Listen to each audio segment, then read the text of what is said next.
꺼졌네. 책 안 가져오신 분들 위해 가지고 내가 잔소리를 좀 했습니다.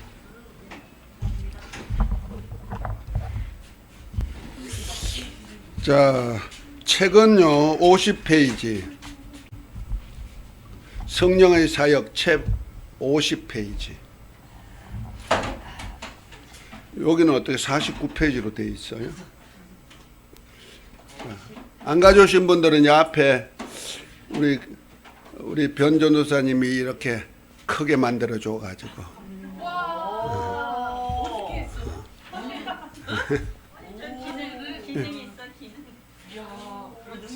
실력가야. 자, 예, 책은 50페이지 되겠습니다. 예수 그리스도를 믿는 성도들과 성령의 사역, 우리와 성령의 사역에 대한 얘기입니다. 이거 보고 하는 거가 낫나? 이건 체크가 안 돼요. 자, 내가 이걸로 해드릴게. 자, 우리 한번 그냥 읽으십시다. 자, 다 같이 읽어요. 마이크 잡으시오셔요. 마이크 잡고. 두 분 다 마이크 잡고 읽으세요. 자, 시작. 하나님의 약속하신 성령 강림은 예수님을 주와 그리스도로 믿음으로 죄에서 구원받고 하나님의 자녀가 된 죄송해요. 어디로 갔어? 자, 시작. 하나님의 자녀가 된 성도들에게 주시는 하나님의 약속된 선물입니다. 그래서 베드로 사도는 너희가 회개하여 각각 그리스도의 이름으로 세례를 받고 죄 사함을 얻으라. 그리하면 성령을 선물로 받으리니 이 약속은 너희와 너희 자녀와 모든 먼데 사람 곧 주 우리 하나님이 얼마든지 부르시는 자들에게 하신 것이라고 했습니다. 성령의 임재는 시작. 성령의 임재는 하나님의 은혜로서 엄청나게 크신 선물입니다. 그래서 아무나 다 받을 수 있는 것이 아닙니다. 그러기에 주님께서 말씀하시기를 내가 아버지께 구하였으니 그가 또 다른 보혜사를 너에게 주사 영원토록 너희와 함께 있게 하시리니 저는 진리의 영이라. 세상은 능히 저를 받지 못하나니 이는 저를 보지도 못하고 알지도 못함이라. 그러나 너희는 저를 아나니 저희는 너희와 함께 거하심이요 또 너희 속에 계시겠습니다고 말씀하셨습니다. 이 말씀에 준하여서 성령을 받을 수 있는 조건을 보면 첫째로 예수 그리스도의 복음을 듣고 자신의 죄를 회개함과 또 예수 그리스도 죄 사함을 받고 예수님을 주로 영접하는 것입니다. 이것이 의롭게 된 영혼들에게 임하실 성령을 받을 수 있는 첫 번째 조건이 됩니다. 둘째는 약속하신 성령을 사모하고 기도해야 합니다. 그러므로 예수께서도 요한에게 세례를 받으시고 기도하실 때에 하늘이 열리고 성령이 형체로 비둘기 같이 그의 위에 강림하신 것이며 예수님의 말씀대로 약속하신 것을 기다리는 제자들과 마가의 다락방에 있는 120여 명의 성도들이 저녁 기도에 힘쓸 때 불의 혀가 갈라지는 것 같이 보이고 급하고 강한 바람 소리 같은 것이 들리면서 약속하신 성령이 그곳에서 기도하던 성도들에게 임하신 것을 성경에서 볼 수 있습니다. 여기서 신약시대에 임하시는 보혜사 성령과 우리의 신앙생활과의 관계에 대해 알아보겠습니다. 네, 수고하셨습니다. 다시 말해서 성령은 아무에게나 주는 것이 아니다. 그래서 세상은 능히 받지도 못하고 알지도 못하지만 너희와는 영원히 함께 계시고 너희 안에 계시겠습니다. 그랬어요.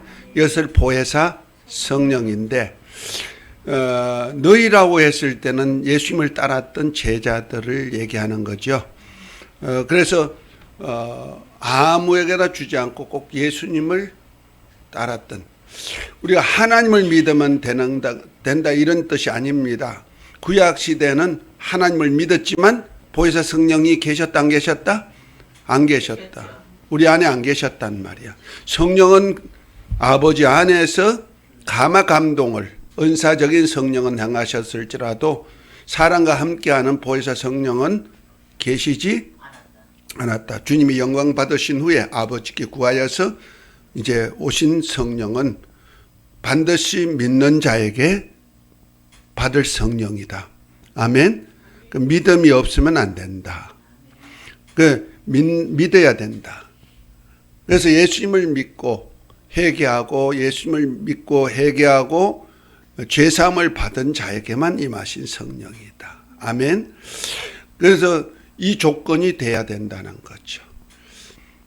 다음에 두 번째는 약속한 성령이 오시는데 누구에게 임하시나 했더니 이 말씀을 믿고 기도하는 자에게 임하시더라는 거죠. 그래서 예수님께서도 요단강에서 세례 요한에게 세례를 받으시고 올라오실 때 성령이 임하셨다고 하지만 마태복음 얘기했는데 누가복음에 보면 기도하니까 기도할 때 성령이 임하셨다 이렇게 표현하였다는 거죠. 그리고 또 읽으셨듯이 약속한 성령을 보내주신다고 했을 때 지난번에도 얘기했습니다만 처음에 주님이 감람산에서 성천하실 때 약 500여 형제가 봤다. 고린도전서 15장에 있었다 그랬죠. 500여 형제가 봤는데 그 중에 이제 올라가시고 열흘 만에 성령이 임하셨는데 몇 명만 남았다? 120명만 남았다고 그래 얘기합니다. 왜 이렇게 잘 꺼지냐? 그래서 120명이 어떤 분들이다? 전혀 기도에 힘썼던 분들.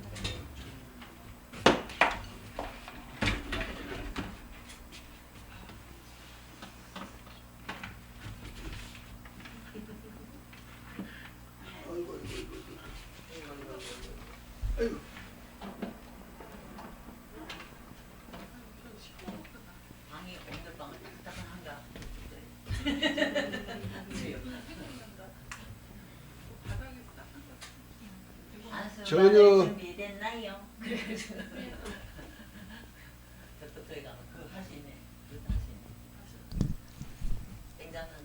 내가 저걸 안 꼽아놔가지고 전기를 안 꼽았더니 노트북도 하도 옛날 거라 이제 또 바꿔야 될까 봐. 아니, 새것도 금방 나가요. 예? 새것도 금방 되더라고요. 안 보시면 쓰면 금방 나가요. 그래요? 어떤 건 오래 가던데. 어쨌든 이런 거라도 있으니 감사하고. 이젠 키보드가 잘 안 될 때도 있어 이제는. 하도 오래돼가지고. 어쨌든 돈은 많이 들어갈 때가 나오네. 부덕이 덕적도에다가 저거 아카데미 하려면은 하나를 구입해야 되겠다. 거기 있는 걸 갖다 그냥 쓸까 그랬더니 안 되겠다. 주여 100만 원 이상 듭니다. 주시옵소서. 자, 다시 말해서 성령은 기도하는 자에게 임하시게 되어 있다는 거죠. 기도하지 않으면 성령이 임하시지 않았는데 그 중에 500여 형제가 같이 받지만은 결국 기도하는 120명만 받을 수 있었다는 거죠. 그 장소에 또한 있어야 된다는 거예요. 성령 받을 때 내 혼자 받을 수도 있어요. 그러나 언제나 무리가 함께 복음을 들을 때 역사가 나타났다 하는 겁니다. 그것이 이제 우리가 고넬로 사도행전 10장에 보면은 고넬로 가정에 대한 얘기가 나오죠. 고넬로는 이방 사람인데 선행을 많이 했죠. 그러다 보니까 하나님께서 그의 기도도 들으시고 기도 응답으로 이제 성령을 받게 해야 되는데 복음을 듣고 하나님이 그냥 혼자 독단으로 그냥 이렇게 성령 받게 아니하시고 어떻게 하겠다? 천사를 시켜가지고 천사에게 오히려 어떻게 하겠어요? 저 베드로에게 청해가지고 와서 말씀을 듣게 만드는 겁니다. 그러니까 말씀을 들었을 때 그들에게 이제 성령이 임하는 역사가 나타났죠. 그러니까 말씀을 듣지 못하면은 안 되죠. 잠깐만요. 좀 넓혀놓고. 아까 얼마 했더라?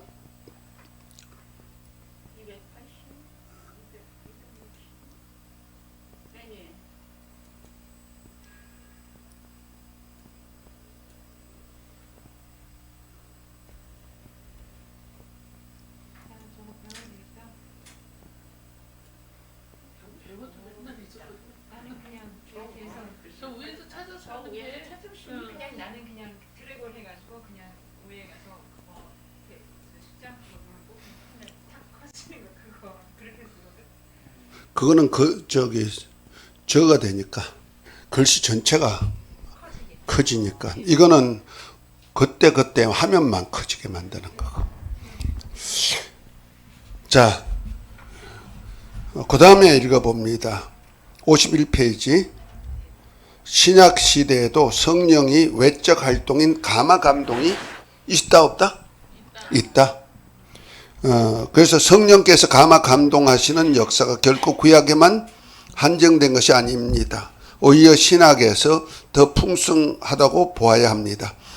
구약의 율법 안에서 이스라엘 사사나 왕이나 제사장이나 선지자 등 어떤 특별한 사람들에게 제한적으로 주어졌습니다. 그러나 신약의 복음은 모든 이방 민족에게 전파되어야 하며 모든 믿는 자가 복음 전도자로서 부름받았기 때문에 성령이 감화 감동하시는 역사는 실로 온 땅에 충만하다고 봐야 됩니다.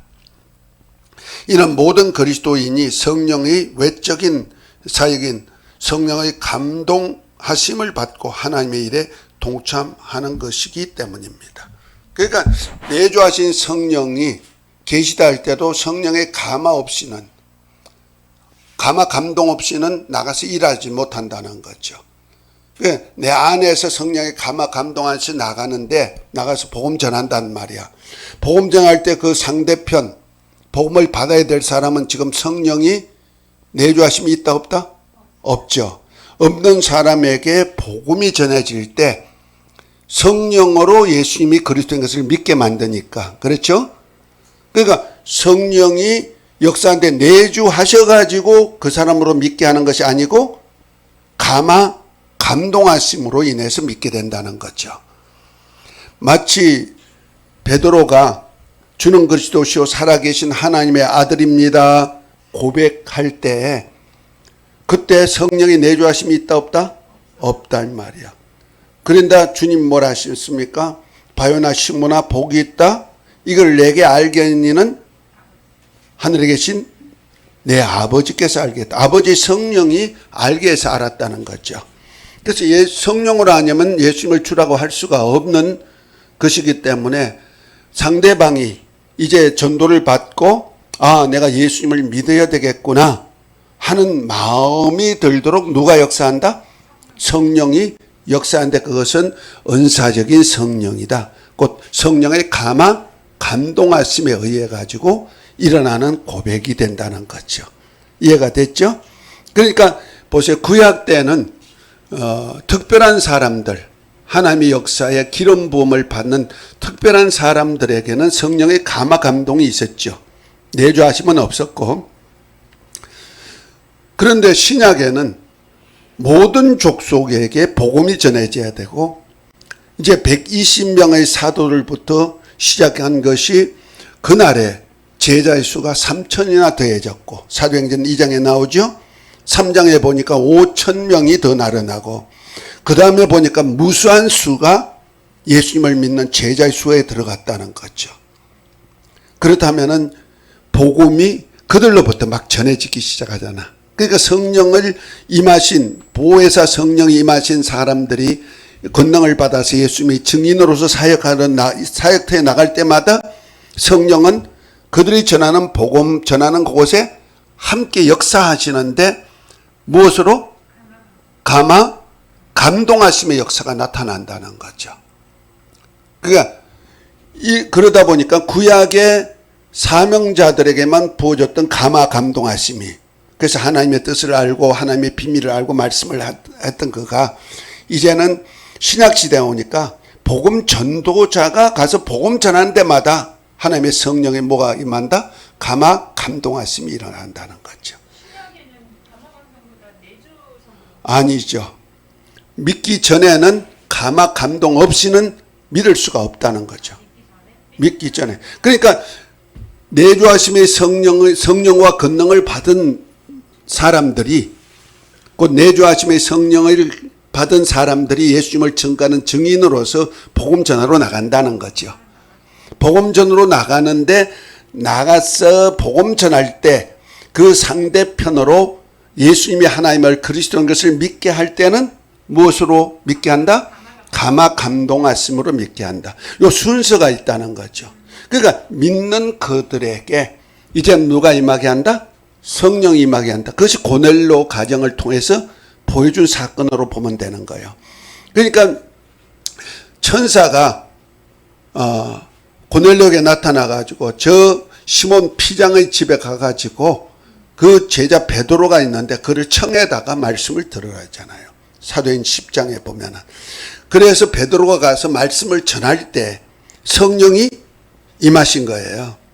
임하시고 난 다음에 그 다음에 아이고 우리와 같은 성령을 받았으니 이제 어떻게 하면 된다? 이들로 예수 이름으로 세례 주도록 명했단 말이에요. 그러니까 사도행전 2장에는 세례 받으면은 세례 받고 제3을 얻으면 성령을 선물로 주신다. 사도행전 2장 38절에 얘기하고 있죠. 그날의 제자의 수가 3천이나 더해졌는데 고넬료 가정은 어떻게 복음을 전할 때 성령이 먼저 임해버렸어요. 그렇죠? 듣기 전에는 성령이 임했다 안 했다? 임하신 적이 없죠. 감동하심만 있었죠.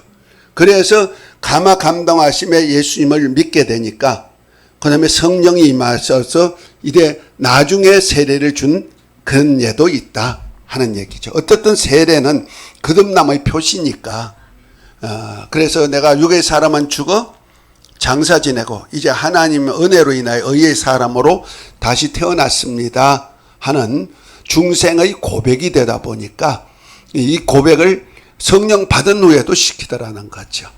이해가 됐습니까?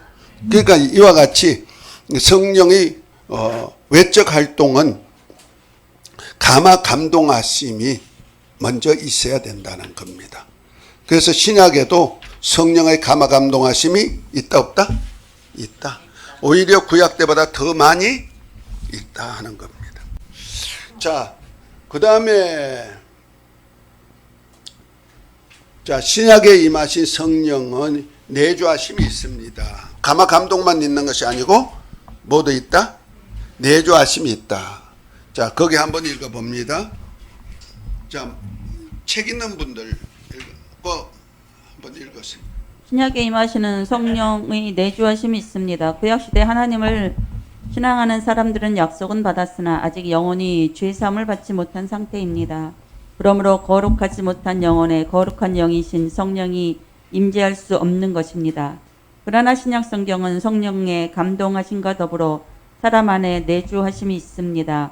이는 예수님께서 우리의 죄악을 담당하시고 대속하심의 은혜를 믿고 자신이 죄인인 것을 고백하면 하나님께서 의롭다 칭하십니다. 그러므로 그의 영혼이 거룩하다 함을 입게 되고 거룩한 영인 성령이 칭의를 입은 영혼에 임재할 수 있게 되는 것입니다.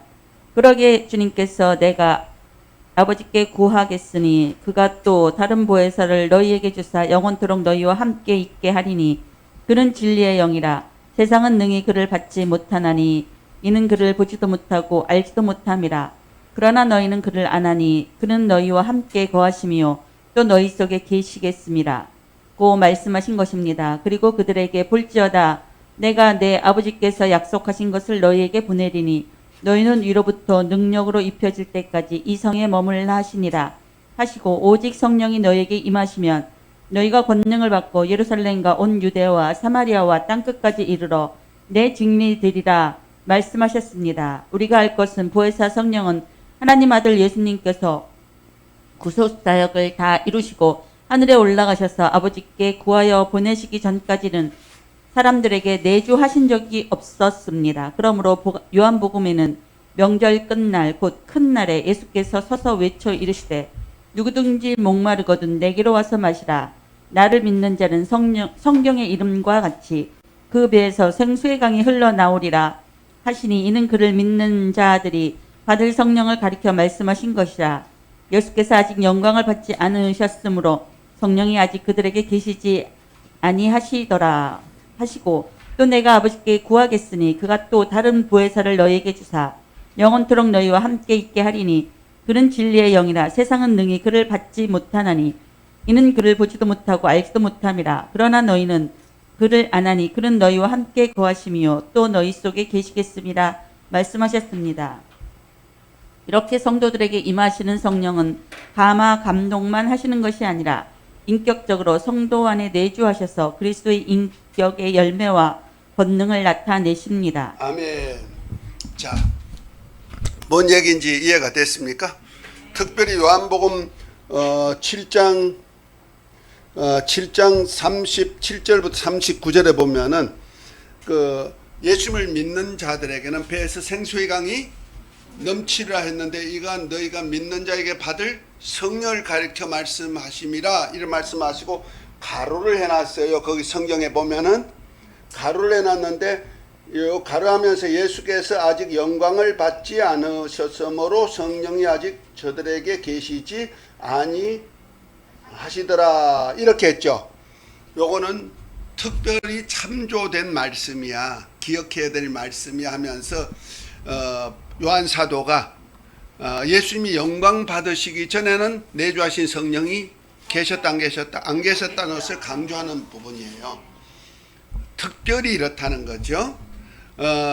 그런데 영광 받는다는 얘기가 예수님께서 십자가에 달려 죽으셨다가 부활 성천하여서 하나님 보좌 우편에 앉은 때를 뭐란다?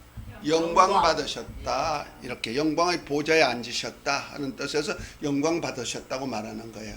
그러니까 예수님이 죽으셨다가 부활하여 성천하여 하나님 보좌 우편에 앉을 때 영광 받으시고 그때 아버지께 구하여서 보내시는 성령이 곧 우리 안에 오셔서 배에서 생수의 강이 넘치게 해주신다 이런 말씀을 하신 거예요.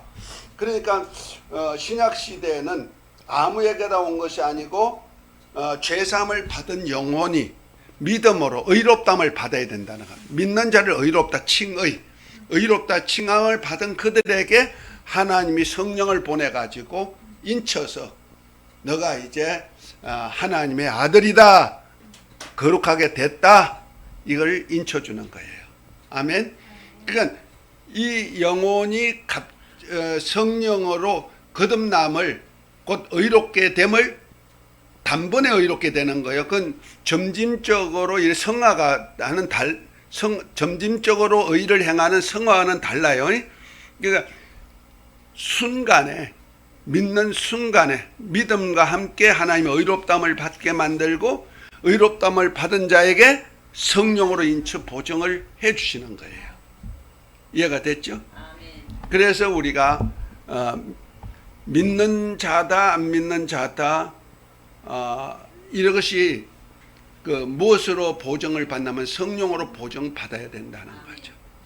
그저 믿습니다 하는 그것만 가지고는 힘이 드는 거예요.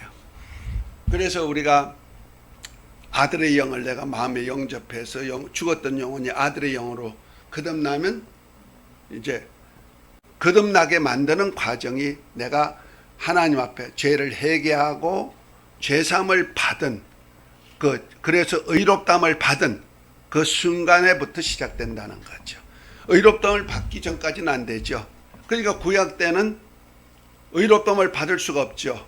왜? 예수님이 아직까지 대속하기 전이니까.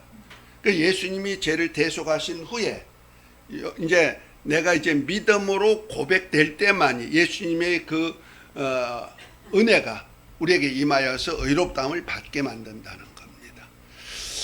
제가 지난번에 예수 이름을 믿을 때 나타나는 현상 10가지를 제가 얘기했죠.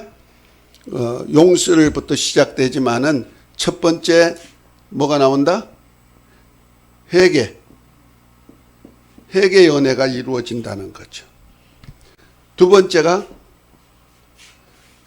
회개할 때 뭐요? 칭의를 입은 자가 구원을 받고, 그 다음에 네 번째 영생을 얻고, 다섯 번째 중생하고,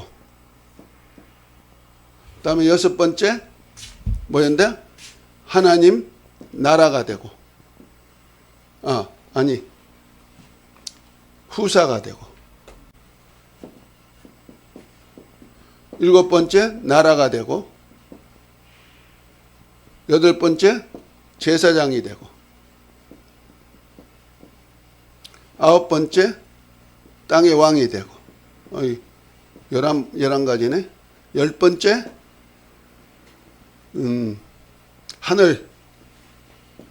하늘의 왕이 되고, 11번째 하나님의 모든 것, 그 하나님까지 소유하게 되는 은혜가 이루어진다는 거죠. 누구한테? 믿는 자에게. 그러니까 하나님이 함께 하심을 뭐로 보정해 준다? 성령으로. 그래서 성령은 아버지의 영이 함께 하는 거예요. 그래서 요한복음 14장 16절부터 내가 20절 자주 인용하죠. 내가 아버지께 가면 보혜사 성령 오실 텐데 세상에 능히 받지도 못하고 알지도 못하지만 너희와 영원히 함께 있으리라 하면서 내가 너희를 과와 같이 버려두지 않고 그때 오리니 세상은 알지 못하는 너희는 너희와 함께 있으라. 그때는 내가 아버지 안에 너희가 내 안에 내가 너희 안에 있는 것을 너희가 알리라. 그 삼위 하나님이 하나님의 모든 것, 로마서 8장 32절 아들과 함께 하나님의 모든 것을 은사로 주지 아니하겠느냐. 그 하나님의 모든 것 속에는 뭐까지 들어갔다? 하나님의 모든 것이 하나님 자신도 들었단 말이야. 그래서 이것이 예수 이름 안에 있다 그랬어요. 그렇죠? 예수 이름 안에 다 있다.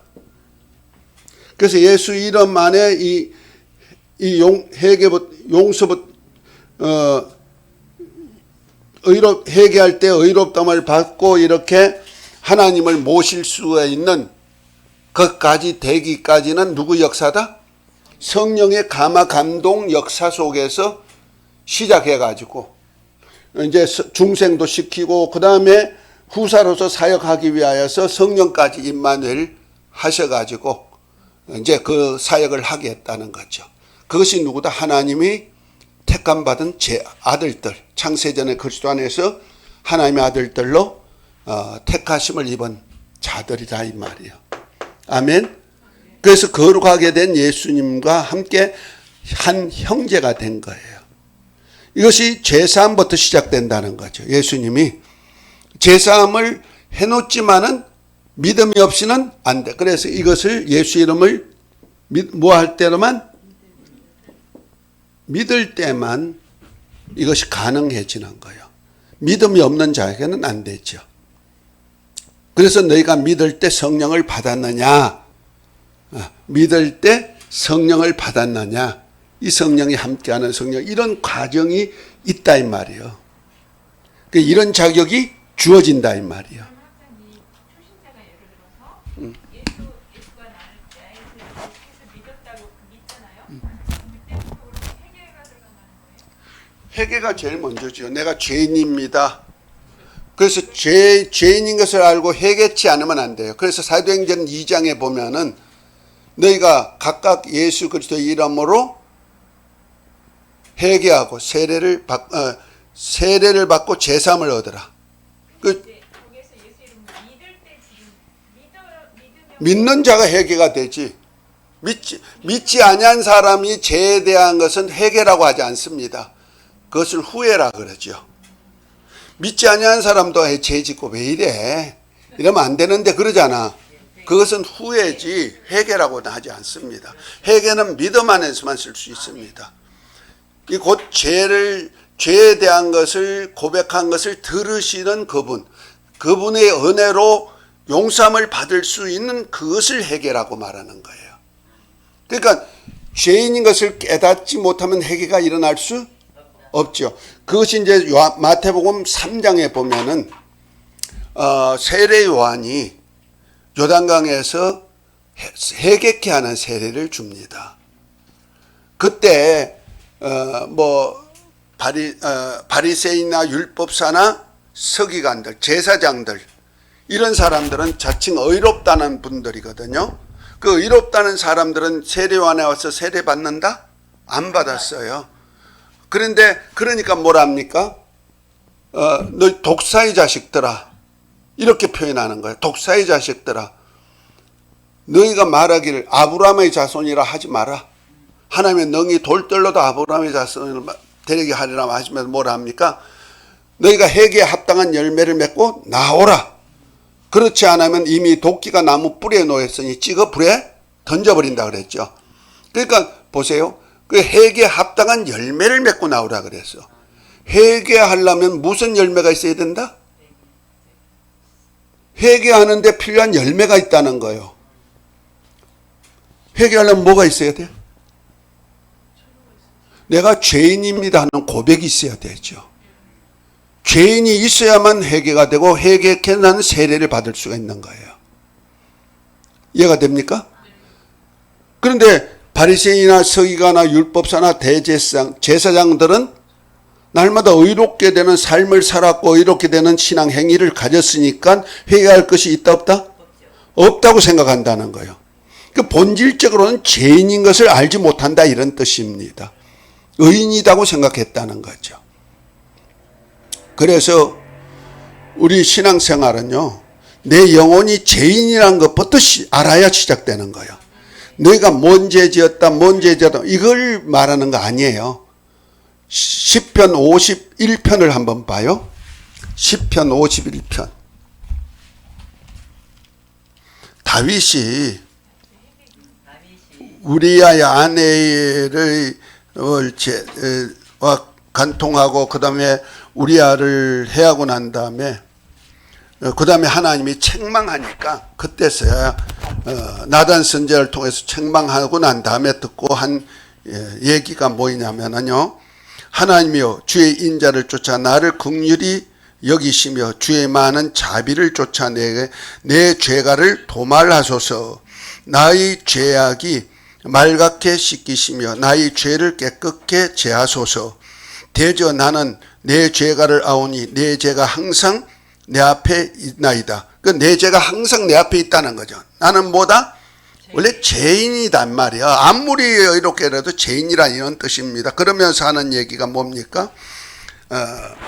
내가 주께만 범죄하여 주의 목전에 악을 행하여 싸우니 주께서 말씀하실 때 의로우시다 하고 판단하실 때 순전하다 하시리다. 내가 죄악 중에 출생하였으며 모친이 죄 중에 나를 잉태한나이다.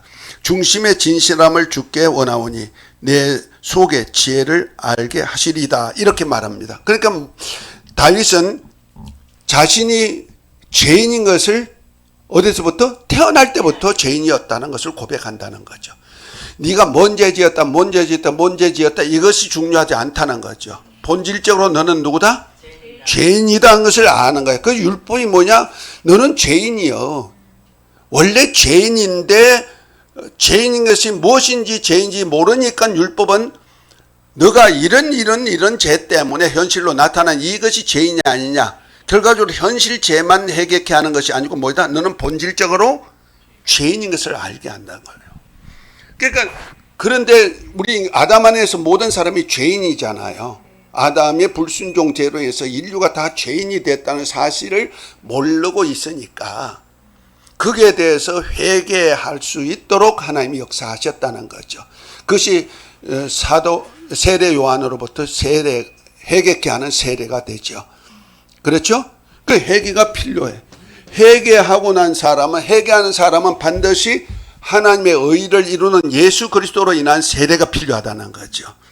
그래서 육의 사람, 죄의 사람, 아담의 사람, 아담의 후손의 사람은 죽어 장사 지내고 예수 그리스도의 사람으로 다시 태어났습니다. 예수님의 의로 다시 태어났습니다. 곧 하나님의 의를 이루는 세례를 받으시는 거예요. 그것이 거듭 내가 사도행전 마태복음 3장을 통해서 말씀하신 말씀대로 예수님께서 세례 요한에게 세례를 받을 때 그 하나님의 의를 이루는 세례를 받으신단 말이야. 그 순간에 물에 들어갔다가 침례 받으시고 올라오실 때 신분이 달라지는 거예요. 그러니까 3장 이전까지는 아브라함과 다윗의 자손에 대한 얘기죠. 그것을 이제 그분이 바로 메시아라는 것을 세례 요한이 증거했고 천국이 가까웠으니 회개해라. 그 천국이 바로 예수 그리스도가 오신 거 아니에요? 그러니까 예수 그리스도가 오셨으니 곧 하나님의 아들이 오셨으니 너희가 회개하라. 너는 본질적으로 죄인인 것을 알고 회개하라 하는 거예요. 그런데 바리새인과 서기관과 율법사와 대제사장들은 죄가 없다 하니까 독사의 자식들아. 그 본질 독사가 뭐예요? 옛뱀 마귀잖아요. 마귀는 본질적으로 죄인이요 죄의 아비가 된단 말이에요. 처음부터 죄의 원흉이 되니까. 그러니까 마귀에게 속한 자식들아 이렇게 표현하는 거예요. 그러니까 내가 본질적으로 죄인인 것을 알지 못하고 내가 의롭다 하는 사람들은 마귀의 자식이 되는 거예요. 그러나 내가 죄인인 것을 아는 사람, 그 죄인인 것을 알라고 하다 보니까 뭐가 죄야 하면서 율법의 613개 조항을 둔 거란 말이에요. 그 중에 10계명은 바로 이런 것이 죄라고 아주 중심적으로 핵심적으로 이제 정해 놓은 거죠. 그러니까 율법이 준 이유가 뭐냐? 너 본질적으로 죄인이요. 너 죄 없다고 아니 이런 죄 짓잖아. 그러니까 너 죄인이요. 이거 깨닫게 하는 분. 그래서 몽학 선생이라는 거죠. 예를 들게요. 우리 지구 밑에 지구 깊이 들어가면 뭐가 있는지 아시죠? 마그마. 아주 용암이란 말이야. 불이 이글이글 타는 거. 그거 어떻게 알아? 네? 지금 우리가 사는데 얼마나 좋아. 깨끗하고 자연도 좋고 나무도 잘 자라고 싱싱하게 잘 자랄 수 있잖아요. 이 속에 불이 있는 거 알아 몰라? 모르지. 배웠으니 알지. 여러분들이 어떻게 알아? 이 속에 불이 있다는 걸. 모르죠. 근데 아는 방법이 있어. 그래서 하나님이 이따금씩 터뜨려 주는 거 있어. 화산.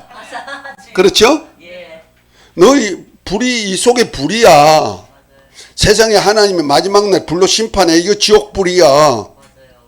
지옥불이에요. 지금 1.03kg의 대기 압력이 있으니까 그가 폭발을 못해서 그렇지 무중력 상태가 되면 폭발해버려요. 그렇죠? 그래 되면은 이 속이 다 불바다가 되는 거예요. 그래서 성경에 보면요. 적그리스도와 거짓 선자들이 마귀보다 먼저 지옥불에 들어간단 말이야. 1000년 먼저 지옥불에 들어가요. 그러면 적그리스도와 거짓 선자가 들어가는 지옥이 어디야? 불못. 이 땅이잖아. 그들이 이 땅에 있으니 그러면 이 땅이 지옥이 되는 거란 말이야. 그래서 천년왕국 후에 마귀와 그 사자들도 이제 지옥에 들어가잖아요. 이 땅이 지옥 불못이 되는 거예요. 그때는 음부도 우주도 연소가 돼가지고 아주 체질이 변화돼가지고 지옥불 속에 다 들어간단 말이야. 그런데 이 속이 지옥불이란 것을 사람들은 몰라. 그런데 하나님은 이따금씩 터뜨려줘. 화산으로. 이해가 되죠? 그거 알게 하는 방법이요. 이속이 너 지옥이야. 너 지옥 위에 살고 있는 거야. 야, 아슬아슬하잖아요. 그러니까 맨날 지금 유혹을 받잖아요. 평가를 따먹어라. 우리가 지금 예배 동산하는 그러니까 보세요. 마치 우리가 뭐 미워하는 죄, 간음하는 죄, 살인하는 죄, 도둑질하는 죄, 부모 거역하고 대드는 죄 많이 있잖아요. 이런 죄가 본질적으로 너 뭐다? 죄인이다 알게 하는 거라는 거죠. 그거 알기 위해서 알려준 거예요. 너 죄 없다고? 아니야, 너 죄 지었어. 마치 세상 사람들은 뭐와 같으냐면은 바리새인과 서기관들은 어떤 사람이냐?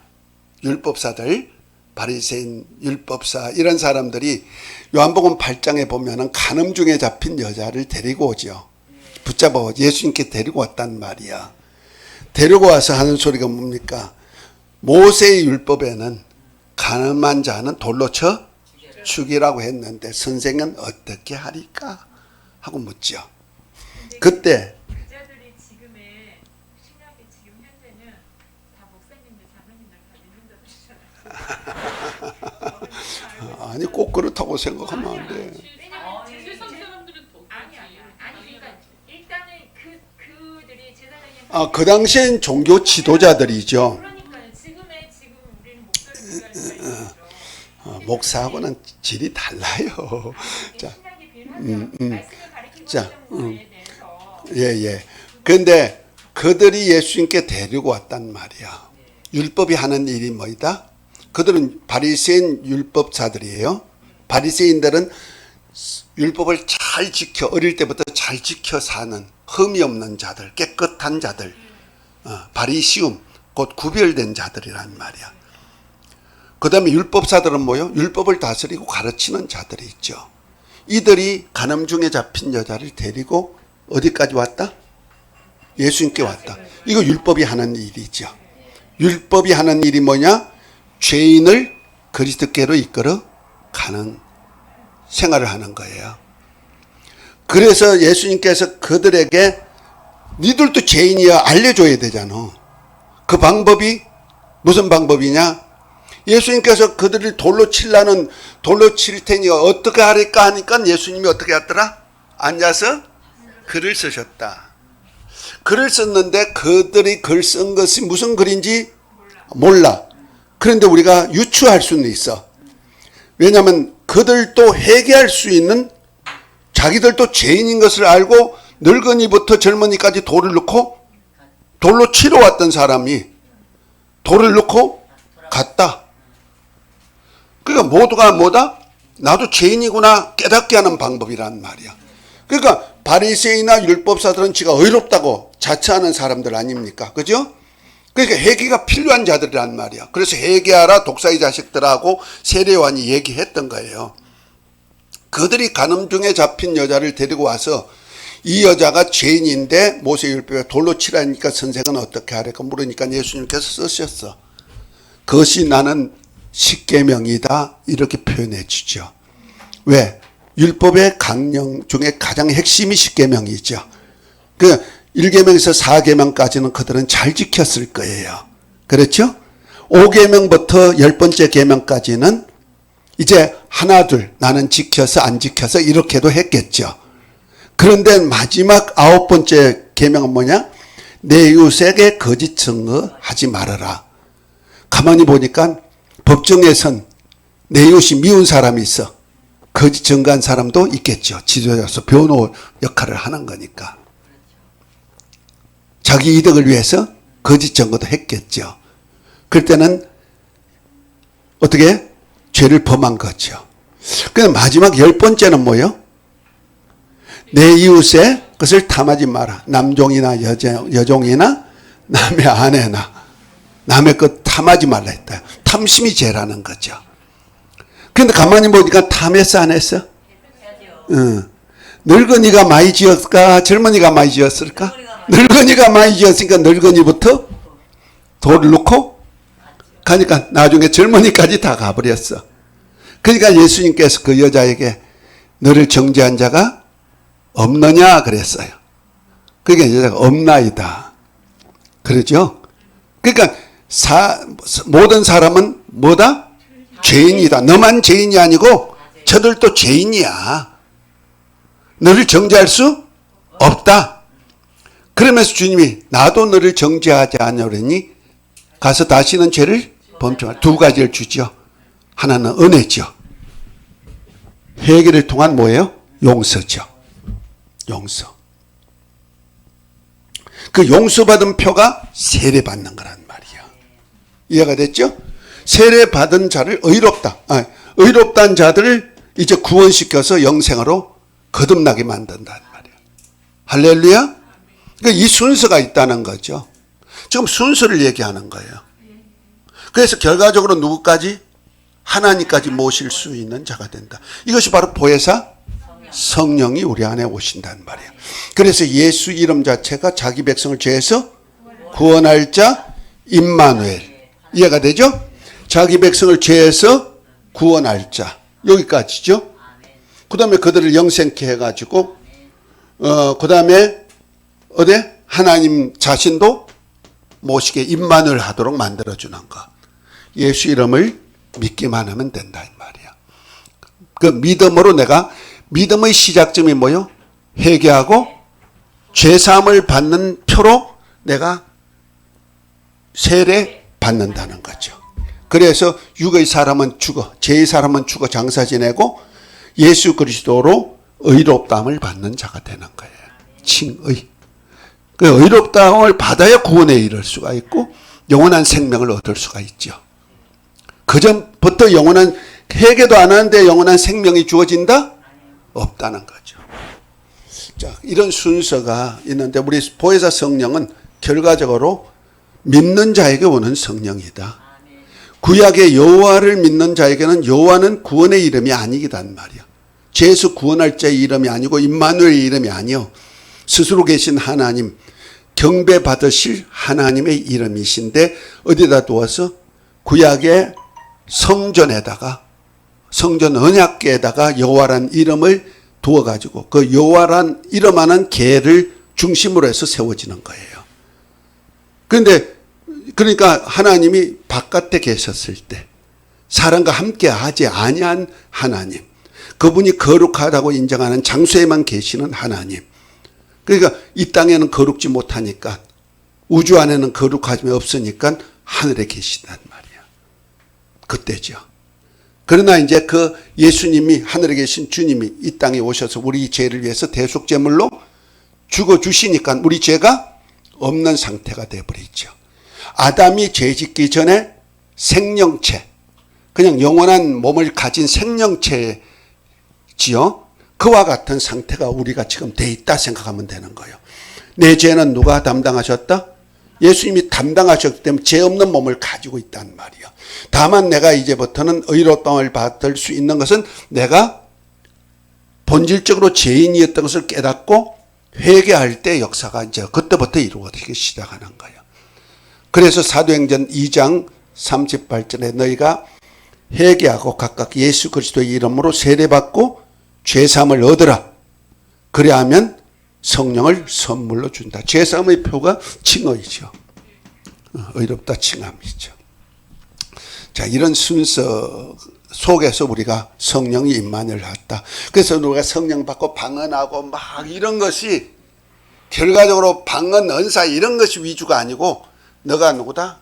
믿음으로 이런 과정을 거쳐서 하나님이 함께 하시는 거야. 그런 자에게 이런 자격, 구원뿐 아니고 영생, 중생, 후사, 하나님의 나라가 되고 제사장이고 땅의 왕이 되고 하늘나라 왕까지 가질 수 있는 그 표를 하나님이 보증해 주시는 거야. 이거 가진 거예요. 아멘. 그래서 우리가 성령 받으면 권능을 받는다. 권능이 권세와 능력인데 권세와 능력이 뭐예요? 하나님께만 있는 거잖아. 하나님께서 권세와 능력을 받아서 이제 복음 전하는 자가 되는 것이. 이것이 바로 교회 사역이다. 그래서 이제 나머지 이제 세 번째가 교회에 임하시는 성령은 다른 보혜사입니다. 이거는 여러분들이 읽으세요. 예수 그리스도는 우리 인간의 죄를 위한 보혜사. 성령은 우리 인간의 보혜사가 아니에요. 예수 그리스도의 보혜사. 다르다는 거예요. 우리의 보혜사는 누구다? 곧 우리를 변호해주고 우리를 구원하고 우리 편에서 우리를 우리의 그리스도가 누구다? 예수 그리스도. 그분이에요. 지금도 하나님 보좌 우편에서 우리를 위해서 죄를 간구해 주시는 분이에요. 우리의 보혜사예요. 그런데 성령은 우리 보혜사다? 아니다. 예수 그리스도의 보혜사다. 요한복음 15장 26절 그걸 잘 아셔야 된다는 말이야. 그래서 성령이 오면 나를 증거해 주는 것이 아니고 너가 이래 잘났어 하나님의 아들로 잘났어 이렇게 능력으로 증거해 주는 것이 아니고 예수님이 하나님의 아들 그리스도인 것을 증거할 때 표적으로 나타내 주는 역사란 말이에요. 권능은. 이해가 됐죠? 그런 차원에서 보면 되는 거예요. 그래서 우리는 성령을 받는 사람은 온유하고 겸손해야 된다. 이것을 이제 말씀하고 있습니다. 오늘은 여기까지 하겠습니다. 수고 많이 하셨습니다.